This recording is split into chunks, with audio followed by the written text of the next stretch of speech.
আসসালামু আলাইকুম।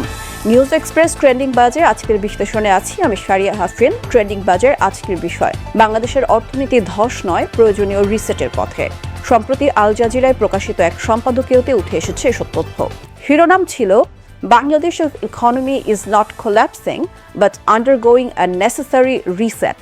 সেখানে বলা হয় বাংলাদেশের অর্থনীতি নিয়ে যে নৈরাশ্য ছড়িয়ে পড়েছে তার বড় অংশই অতিরঞ্জিত ও উদ্দেশ্যমূলক বিশ্লেষণের ফল। প্রকৃত চিত্র হলো অর্থনীতি ভেঙে পড়ছে না, বরং দীর্ঘদিনের গোপন দুর্বলতা পরিষ্কার করে একটি প্রয়োজনীয় পুনর্গঠনের মধ্য দিয়ে যাচ্ছে। সম্পাদকীয়তে উল্লেখ করা হয়, আগের সরকারের রেখে যাওয়া ব্যাংকিং ব্যবস্থা ছিল একটি হাউস অফ কার্ডস, অকার্যকর ঋণ, অনিয়ম এবং রাজনৈতিক প্রভাবের ওপর দাঁড়িয়ে থাকা কৃত্রিম স্থিতিশীলতা। নতুন প্রশাসন বাস্তব চিত্র সামনে আনার ফলে নন পারফর্মিং লোন বা এনপিএল এর হার বেড়েছে, কিন্তু এটি পতন নয়, বরং বহু বছরের লুকানো সংকটের সৎ স্বীকারোক্তি। বেসরকারি ঋণ প্রবৃদ্ধি কমেছে, তবে এটিও এক ধরনের ইতিবাচক সংশোধন।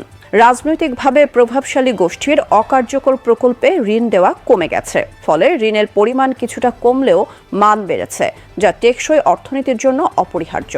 অর্থনীতির সবচেয়ে গুরুত্বপূর্ণ পরিবর্তন এসেছে রাজস্ব ও বৈদেশিক খাতে। চলতি অর্থবছরের প্রথম 4 মাসে সরকার ব্যাংক থেকে 15,000 কোটি টাকা ধার নেওয়ার বদলে 500 কোটি টাকারও বেশি পরিশোধ করেছে, যা বাংলাদেশের অর্থনৈতিক ইতিহাসে বিরল শৃঙ্খলার উদাহরণ। এতে সুদের চাপ কমছে এবং বেসরকারি খাতে ঋণ প্রবাহ বাড়ার সুযোগ তৈরি হচ্ছে। অলৌকিকভাবে রাজনৈতিক অস্থিরতার পরও বৈদেশিক বিনিয়োগ এফডিআই প্রায় 20% বেড়েছে। বিদেশি কোম্পানির বিনিয়োগ বাড়ায় এটা বাংলাদেশের ভবিষ্যৎ সম্ভাবনায় আস্থা রাখার ইঙ্গিত। রিজার্ভও ঘুরে দাঁড়িয়েছে। 20 বিলিয়নের নিচে নেমে যাওয়া রিজার্ভ এক বছরেই বেড়ে এখন 30 বিলিয়নের উপরে। রেমিটেন্সও 26.8% বৃদ্ধি পেয়ে রেকর্ড ছুঁয়েছে।